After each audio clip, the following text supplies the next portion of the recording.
Bueno, buenos días a todos, a todas. Nuestro congreso, este congreso interuniversitario, Laudato Si, está llegando a su final. Después de las muchas intervenciones, exposiciones que se han hecho a lo largo de estos 4 días, a mí por lo menos me queda la convicción de que no llegamos al final, sino que este es un tema que empieza. Este es un diálogo, que hemos una experiencia de diálogo entre todos, de diálogo entre perspectivas académicas, intelectuales, religiosas, distintas, pero que me parece que señala un camino, el camino que debemos transitar juntos para poder salir mejores de la situación, el famoso tema de la pandemia. Como decía el Papa, no se sale igual, sino peor o mejor. Para salir mejores, que tenemos que salir en diálogo, en escucha unos de otros. En este momento, hemos invitado a los 3 presidentes a que tomen la palabra y finalmente al ministro de Medio Ambiente de la Argentina, Juan Cabandier, que cerrará este breve acto. E insisto que es no la clausura, sino el punto de partida de un esfuerzo que debemos continuar unos junto a otros. A continuación, cedemos la palabra a Monseñor Ojea, quien está en este momento en Catamarca.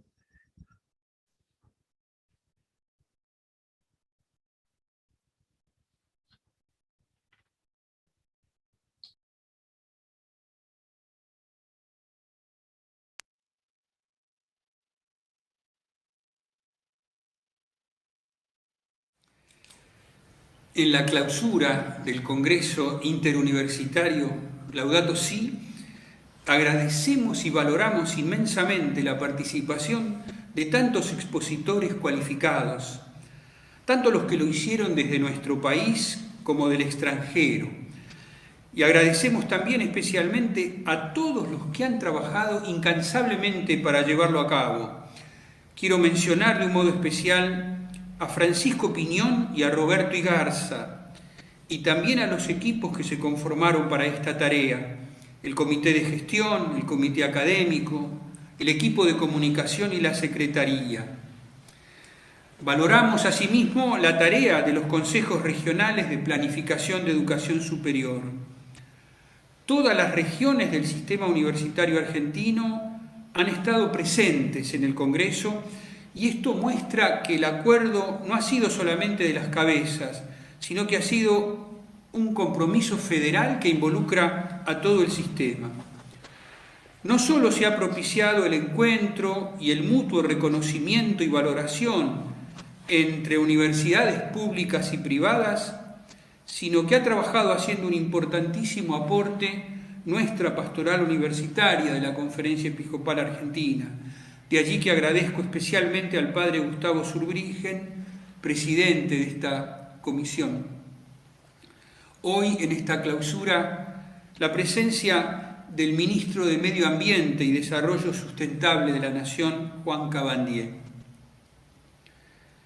Decíamos en el comienzo del Congreso que la encíclica nos plantea un cambio de paradigma, lo que constituye un gran desafío. Pasar del paradigma tecnocrático al paradigma del cuidado. El Papa Francisco afirma que el ambiente se sitúa en la lógica de la recepción. Es recibido como don y regalo de Dios.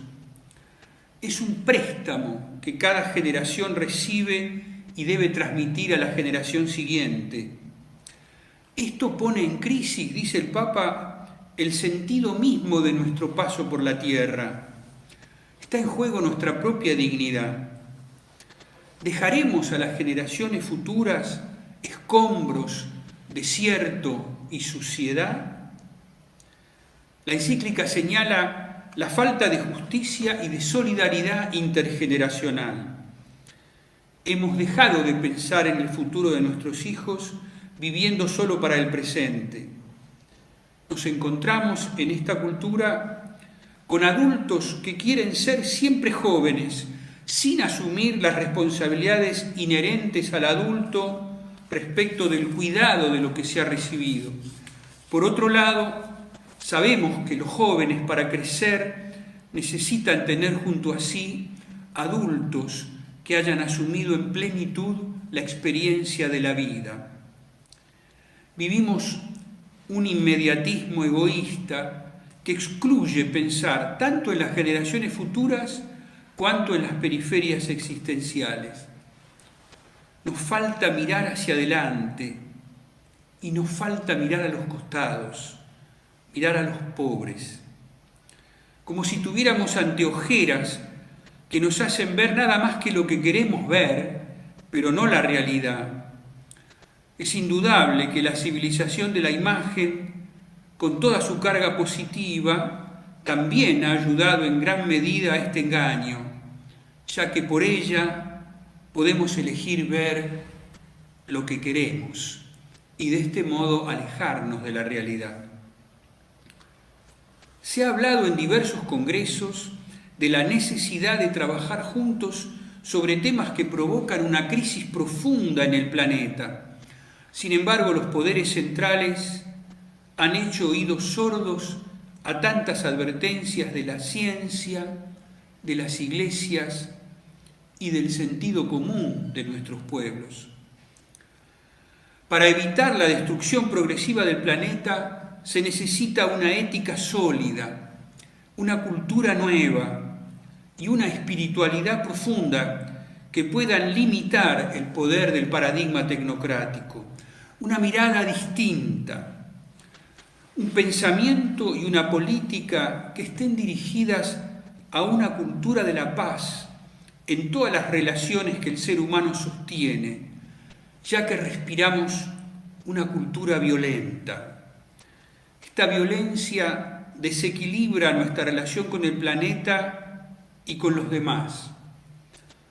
Es la violencia que está en el origen de todo abuso, del abuso de poder y de todos los demás abusos, de todo lo que se opone al respeto y al cuidado que la persona del otro y de la otra merecen.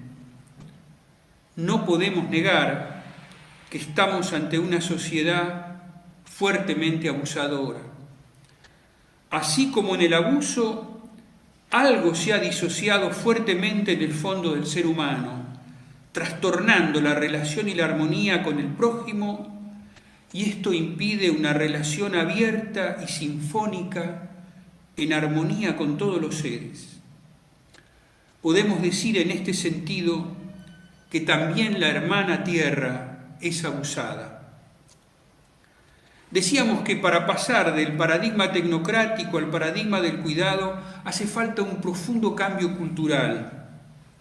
Debemos cambiar estilos de vida y hábitos de consumo, optar por una vida más austera, trabajando en una auténtica pedagogía del cuidado que vaya impregnando los distintos ámbitos de la educación.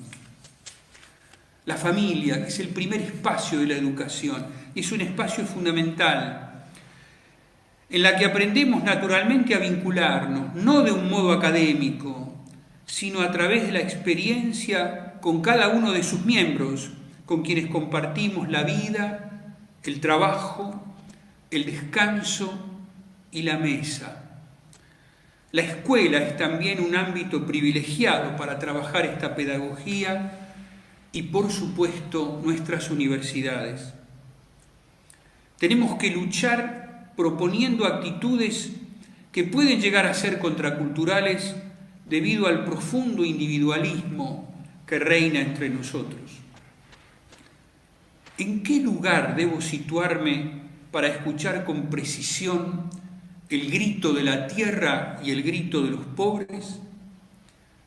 Nos encontramos con muchos obstáculos para sintonizar con estas realidades. Por eso tenemos el desafío de crear una nueva sensibilidad que nos lleve a una ecología integral. A mi modo de ver, el corazón humano puede transformarse en profundidad si encuentra en un semejante un reflejo de sí mismo. Es lo que pasa en la parábola del buen samaritano, que propone el Papa Francisco en la encíclica Fratelli Tutti. Este buen samaritano se detiene en el camino para auxiliar al hermano caído porque se vio a sí mismo en él. Por eso se sintió en comunión profunda con el herido y lo cargó hasta llevarlo a la posada. De la misma manera, para producir un cambio profundo en el modo de percibir la realidad, es necesario que la experiencia del contacto estrecho con la persona caída refleje mi propio límite y por lo tanto mi propia pobreza, para que yo perciba en un tipo de relación cuerpo a cuerpo, es decir, no con la lejanía de las encuestas, de las mediciones y de los números, que yo perciba lo que en realidad nos está pasando a ambos, que si bien somos diferentes, compartimos la misma humanidad. De allí que pienso que nuestra educación debe estar enriquecida por estas experiencias de compartir de modo cercano la vida concreta de los hermanos y hermanas más pobres, para ir construyendo desde allí una nueva mirada que nos permita avanzar en este nuevo paradigma que nos propone la encíclica. En este sentido podemos decir, como nos enseña Francisco en la encíclica, en la exhortación Evangelii Gaudium, de la alegría del Evangelio, los pobres son maestros, son nuestros maestros, porque llevan grabado en su corazón el sufrimiento, la experiencia del sufrimiento de Jesús, y desde allí es mucho lo que nos pueden enseñar. Muchísimas gracias. Muchas gracias, Monseñor Ojea. Le damos la palabra a Rodolfo De Vincenzi, presidente del Consejo de Rectores de Universidades Privadas. Por favor, Rodolfo. Gracias, Francisco. Buenas tardes a todos. Bueno, estamos llegando al cierre de estas jornadas en las que hemos compartido conferencias, conversatorios y diversas actividades académicas donde se propició el diálogo sobre los principales ejes de la carta encíclica papal Laudato Si. Temas como dignidad personal, fraternidad, diálogo intercultural, medio ambiente y desarrollo integral de las personas fueron puestos en debate para interpelarnos con una mirada prospectiva y un abordaje interdisciplinario en procura de generar una conciencia ecológica crítica, pero no solo a nivel ambiental, sino también a nivel social, comunitario, económico, espiritual, como recién expresaba Monseñor Ojea. Creemos que es un rol prioritario de la universidad como agente de cambio y transformación de la realidad, brindar su contribución para resolver la gran diversidad de problemas que presenta nuestra sociedad ya global, desde problemas espirituales y educativos hasta condiciones materiales y ambientales, desde las incertidumbres del hombre globalizado hasta la problemática del agua como recurso indispensable de los pueblos, y del carácter insalubre en las grandes ciudades, su contaminación visual, su acústica, su caos, su desorden. Pero probablemente uno de los puntos principales que nos interpela es la desigualdad. No podemos descuidar la enorme inequidad que impera en el mundo, pero mucho menos aún en nuestra región, que es la región más desigual del globo, donde la mitad de los jóvenes no termina la escuela secundaria y donde tenemos países que alcanzan casi el 50% de desnutrición infantil, como ya lo señalaba en mi discurso de apertura. Estamos transitando una única crisis que se extiende a diversas dimensiones, sobre todo hacia lo social y lo ambiental.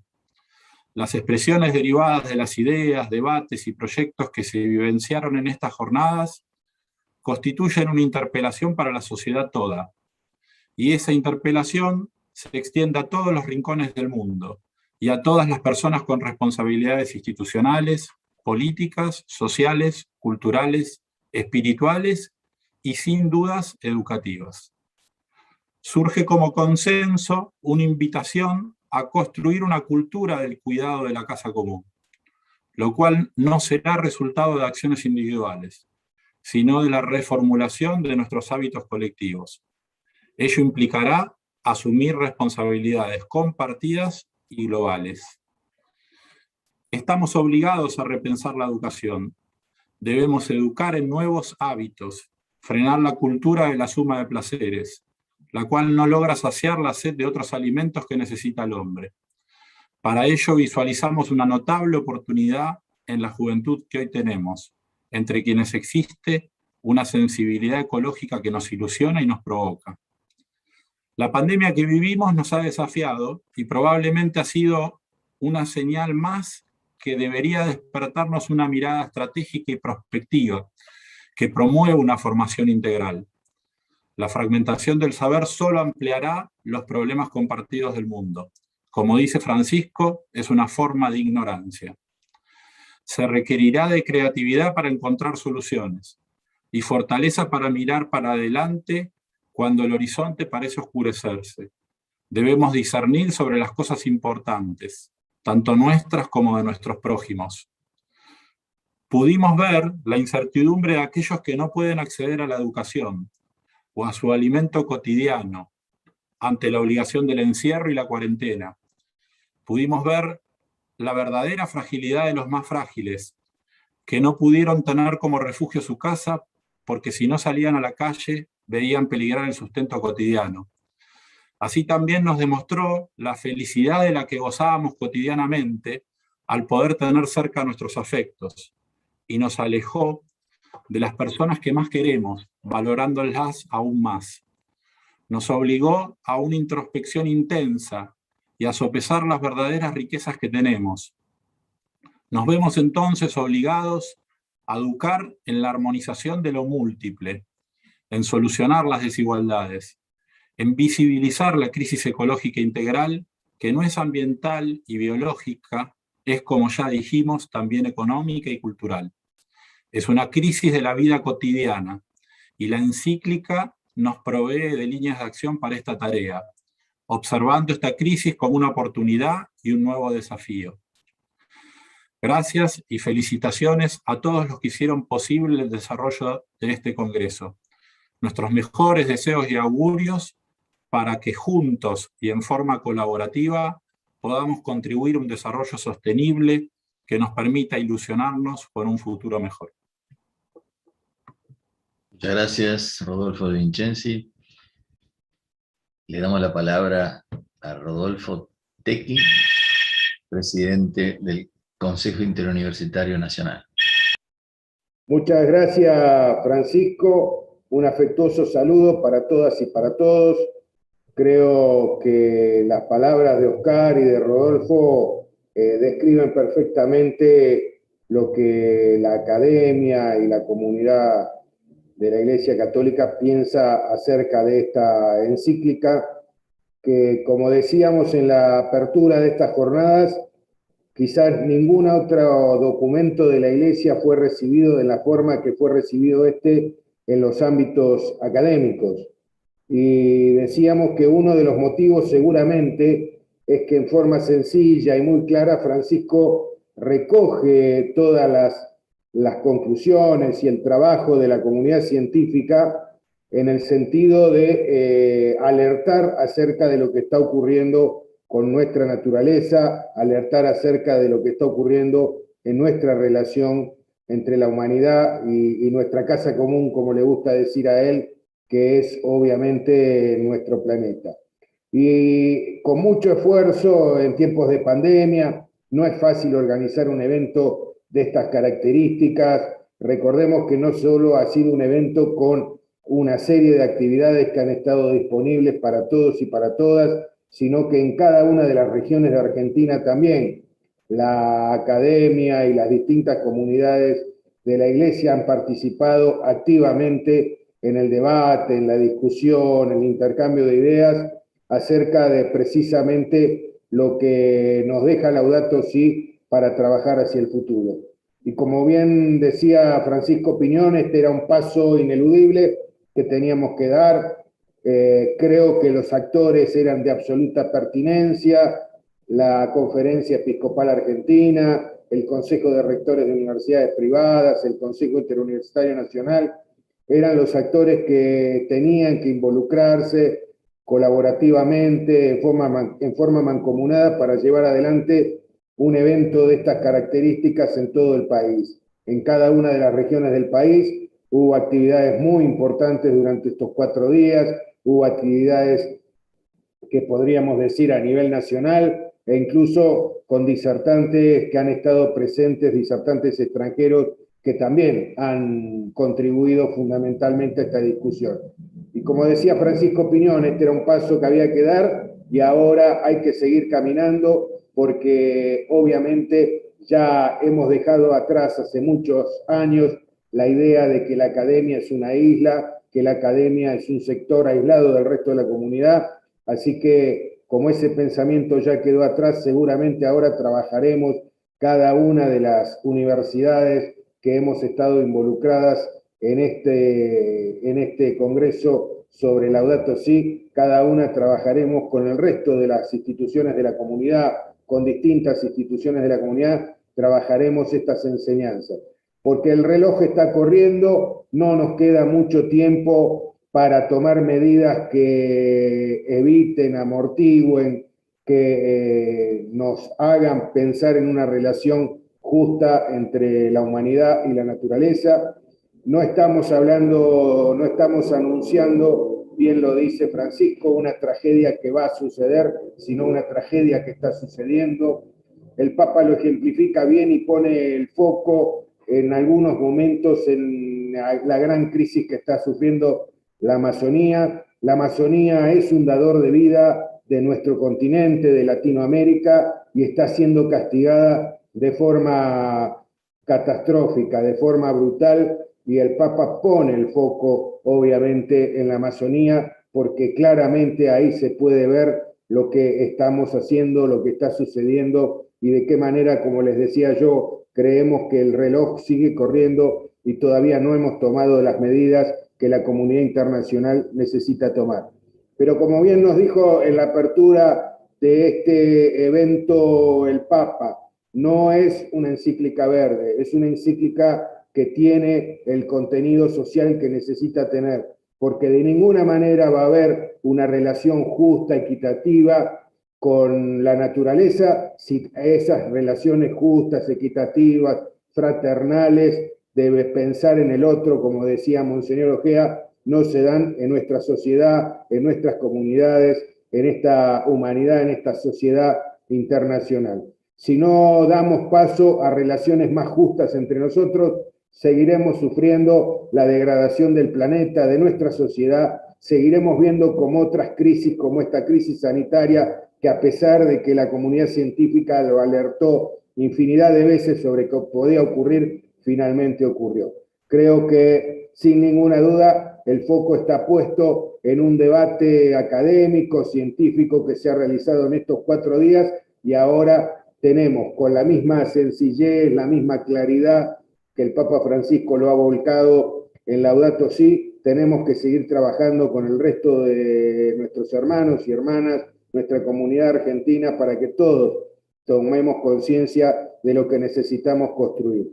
Una sociedad más justa, más equitativa, una sociedad en donde todos puedan desarrollarse, y seguramente esa sociedad va a tener una relación más justa y más equilibrada con la naturaleza. Seguiremos dándole la oportunidad a la naturaleza que nos dé la oportunidad de seguir habitando este planeta, de seguir viviendo, y seguramente podremos, como muy bien dice Monseñor Ojea, podremos legar a las generaciones que vienen el disfrute de una casa común como realmente nosotros nos gustó poder disfrutarla, y que seguramente es justo y muy justo intergeneracionalmente legarle esa casa común a las generaciones venideras para que aún la hagan mucho mejor. Así que saludar especialmente a todos y todas las que han trabajado la organización ha sido muy difícil en tiempos de pandemia, ha sido muy complicado. A toda la gente de la conferencia episcopal, de cada una de las universidades que han participado en este evento, a los que han organizado los distintos aspectos académicos, tecnológicos. La verdad, decirles que ha sido plenamente exitoso y que, bueno, para todos y todas hemos cumplido una etapa que había que cumplir y ahora seguiremos trabajando. Un afectuoso saludo, un fraternal saludo desde la provincia de Jujuy a cada uno de ustedes. Gracias. Muchas gracias, Rodolfo Tequi, y le pedimos al ministro Juan Cabandier que tome la palabra.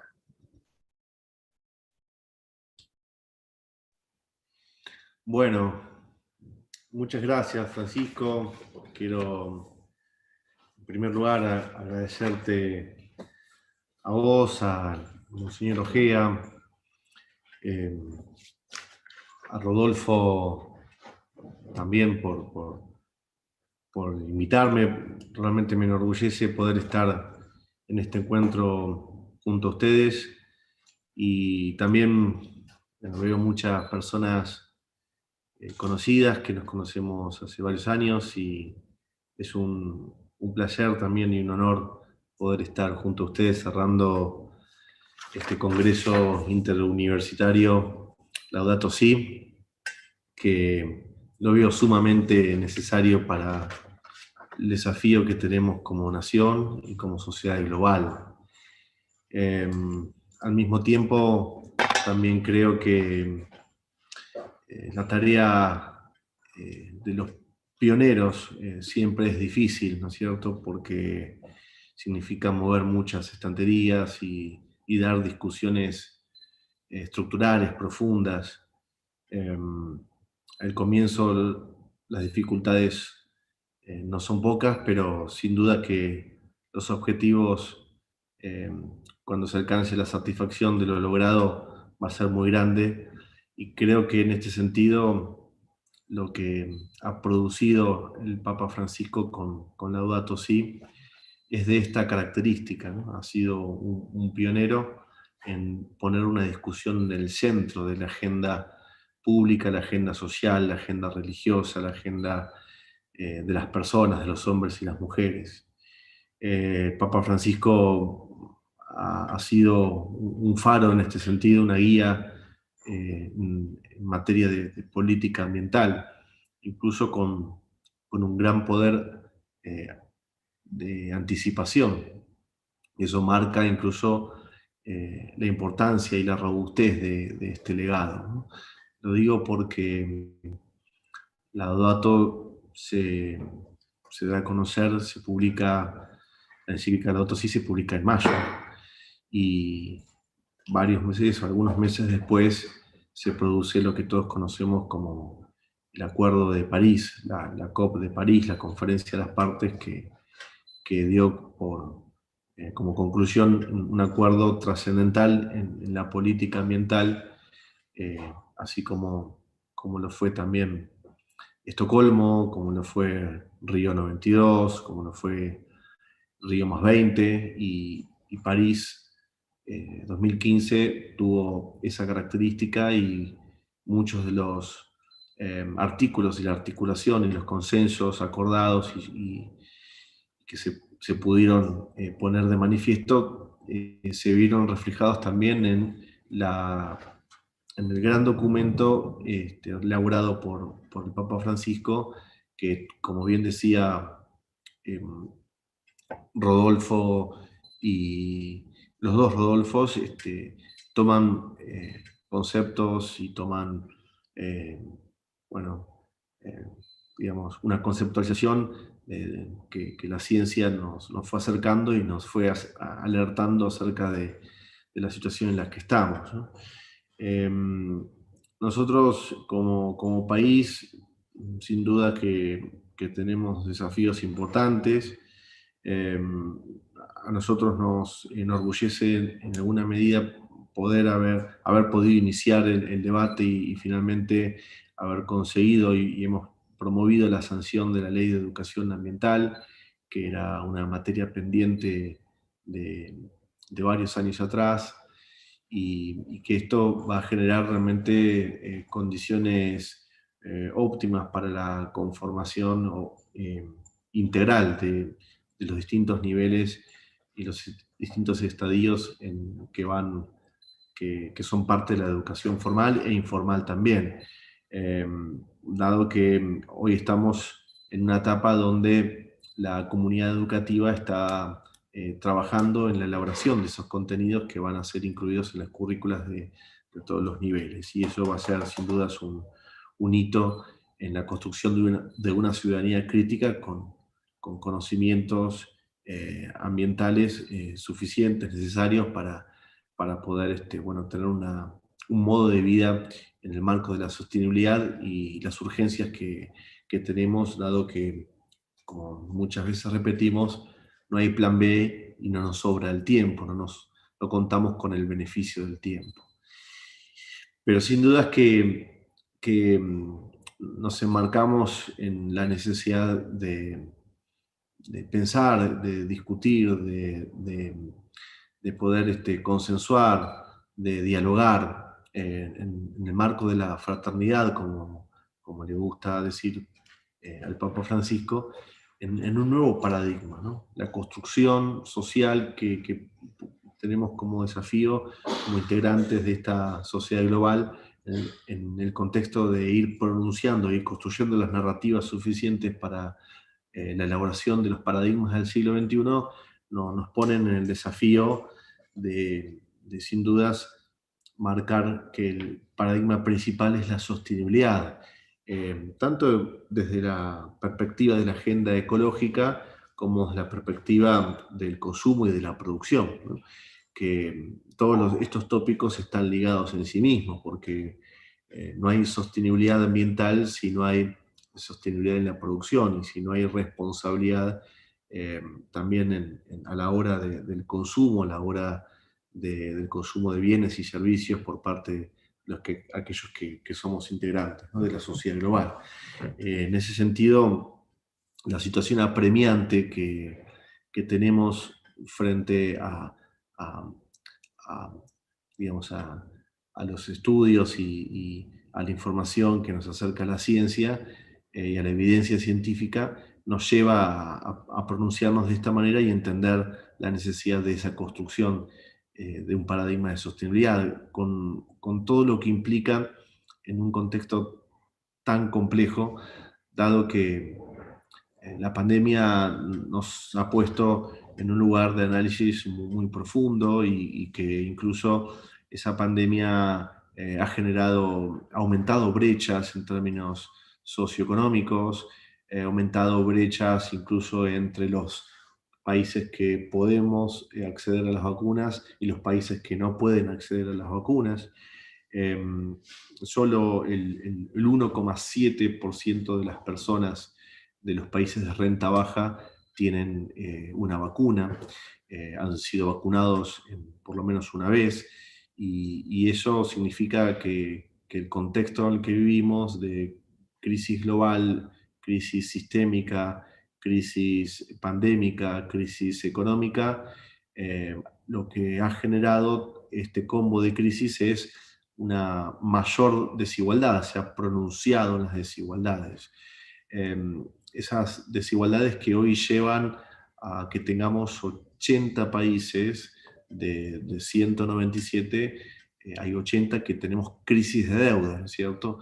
Que esa crisis de deuda se genera por diversas razones, pero que sin duda es que también hay responsabilidad no solamente de los que toman esa deuda, en muchos casos de forma irresponsable, sino también de quienes otorgan esa deuda, cuando en muchos casos esa deuda se ha entregado a sabiendas de que los países no podían devolverla. Y esta crisis de deuda de 80 países nos va a llevar en un contexto de depresión económica como el que vivimos, si bien puede haber un rebote, sin dudas, producto de que encontramos niveles de menores contagios, por lo menos en nuestra región, nos va a llevar a un rebote de crecimiento económico. Sin dudas que la perspectiva de un mediano plazo, la crisis de deuda puede ser agravada, se puede agravar en muchas de estas naciones, y que eso puede llevar a un colapso mayor en términos sociales. Y entonces es ahí cuando nos encontramos frente a la realidad de tener que poder hacer un análisis muy pormenorizado respecto a cómo hacer para incluir a mayor cantidad de personas que quedaron en el camino en este contexto, y al mismo tiempo generar condiciones para que esa inclusión no sea a costas de la degradación ambiental y la degradación de los servicios ecosistémicos que nos brinda la naturaleza.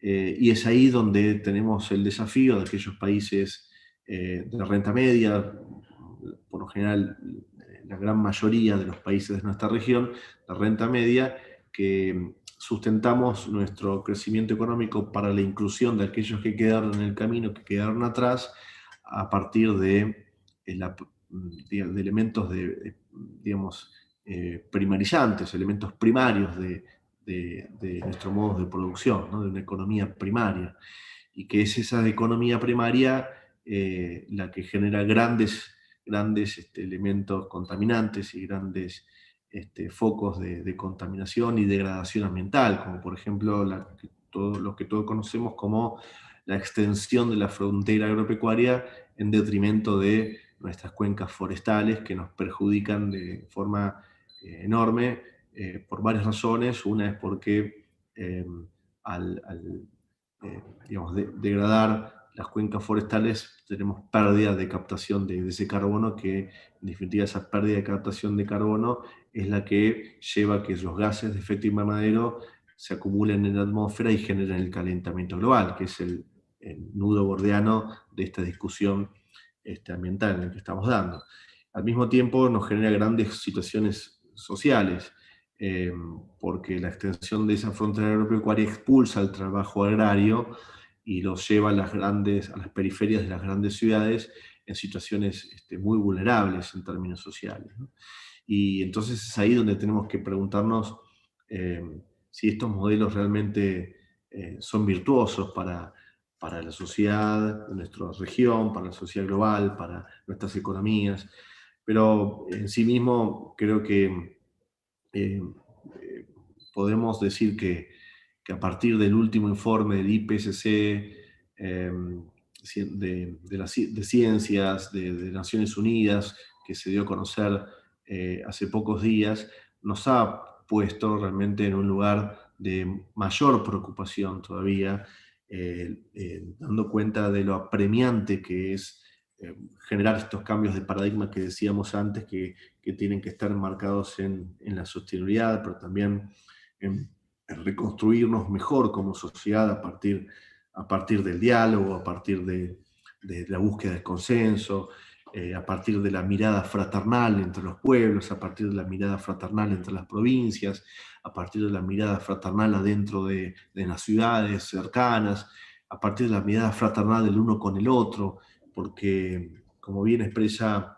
el Papa Francisco, no hay posibilidad de construir nada bueno si no son con estos elementos, ¿no? El punto 13 de la encíclica lo marca con mucha claridad, el desafío urgente de proteger nuestra casa común, y se complementa con el punto 14, donde establece que a partir de un diálogo sobre el modo en que estamos construyendo el futuro del planeta, sin dudas que es el diálogo, no hay otro camino, es el diálogo y la fraternidad, pero al mismo tiempo creo que también tenemos que poner puntos muy, muy concretos y tomar decisiones que a veces pueden ser difíciles, porque si no tomamos esas decisiones difíciles vamos a redundar en seguir contemplando la agenda ambiental como una agenda colorida, ¿no? Y la agenda ambiental lejos está de ser una agenda colorida y simpática como quizás se la contemplaba hace algunas décadas, sino que está en juego nuestra propia subsistencia en el planeta, y esa subsistencia nos llama a esta verdadera responsabilidad. Y sin duda es que esa sostenibilidad buscada tenemos que hacerla sobre la base de la justicia social, ¿cierto? Porque las personas somos parte del ambiente, y ahí está el desafío difícil, por cierto, de encontrar ese equilibrio que nos pueda llevar a ese camino de sostenibilidad. En nuestro país tenemos enormes desafíos, ¿no? Tenemos un récord que no nos enorgullece, que somos el país de mayor concentración demográfica en el menor territorio.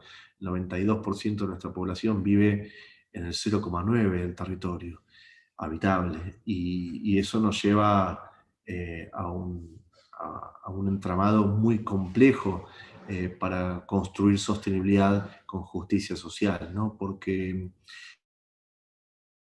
eso nos pone en un lugar de muchísimas desigualdades, de muchísima inequidad, de imposibilidades del desarrollo local, y es ahí donde nosotros sin duda tenemos que replantearnos este número que nos alerta también y nos pone en un lugar de análisis, ¿no? No hay posibilidad de sostenibilidad con justicia social si no tenemos un territorio federal equilibrado. Y para la búsqueda de ese territorio federal equilibrado debemos construir mecanismos de distribución de ingresos y distribución equitativa territorial también, ¿no?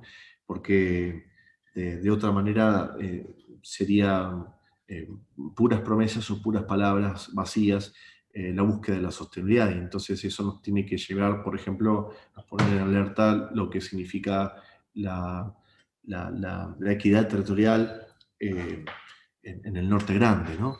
De esas 10 provincias que fueron históricamente perjudicadas por la concentración en otros territorios.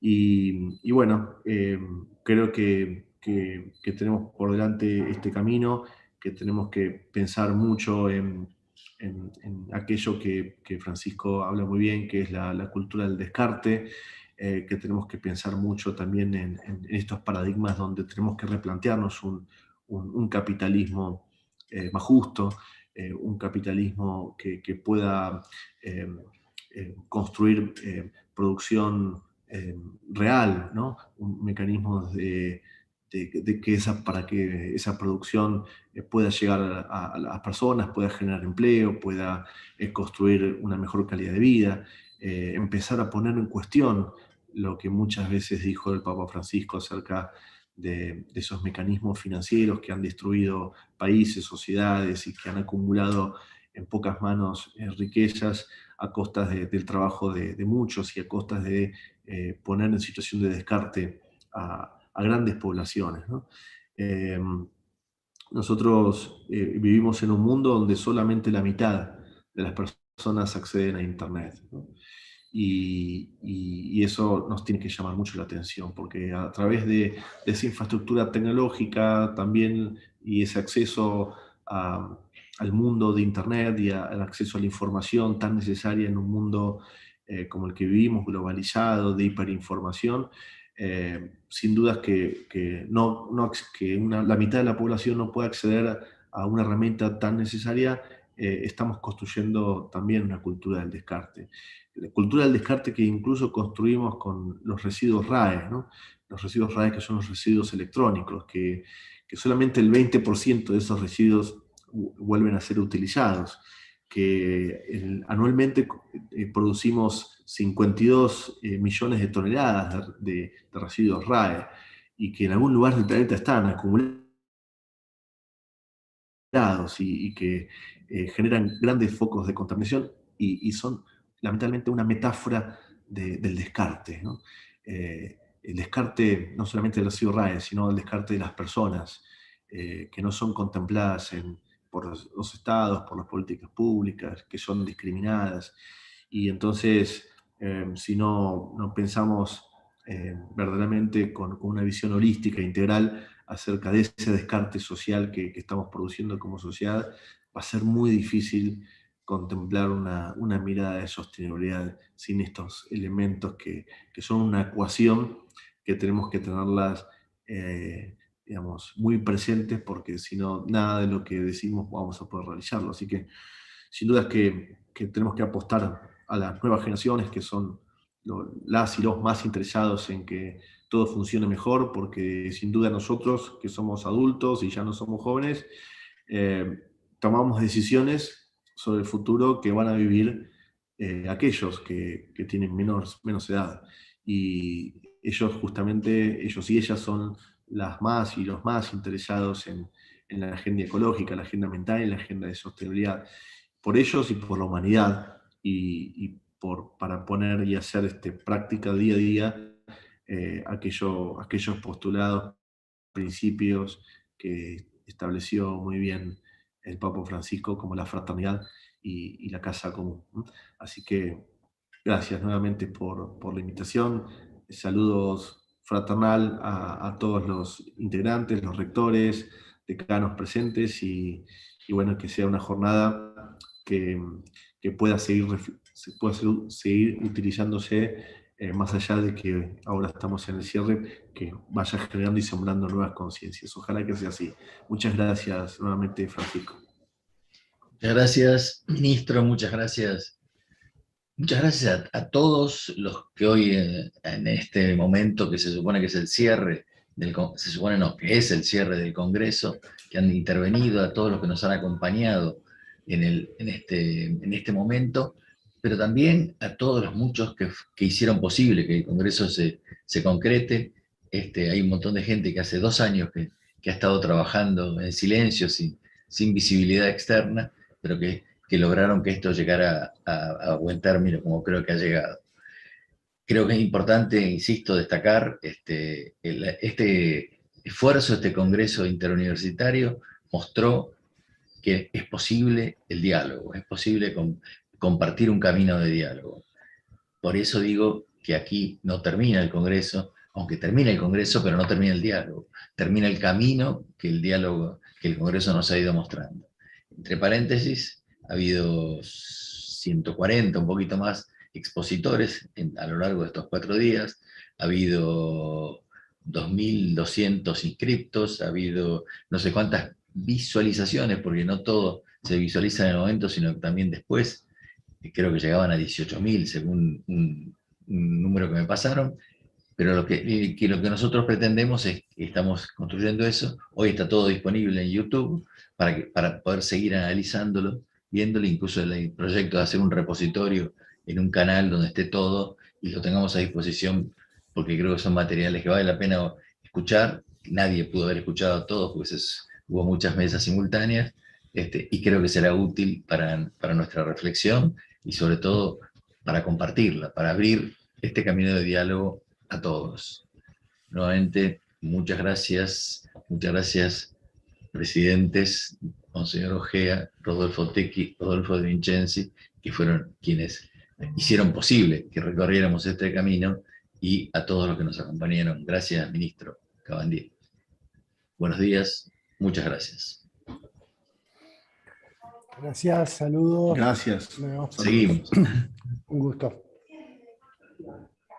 Abrazo, saludo a todos. Gracias, Fabián. Finalizamos, muy bien. Maratónicas reuniones. Teníamos reuniones. Todo.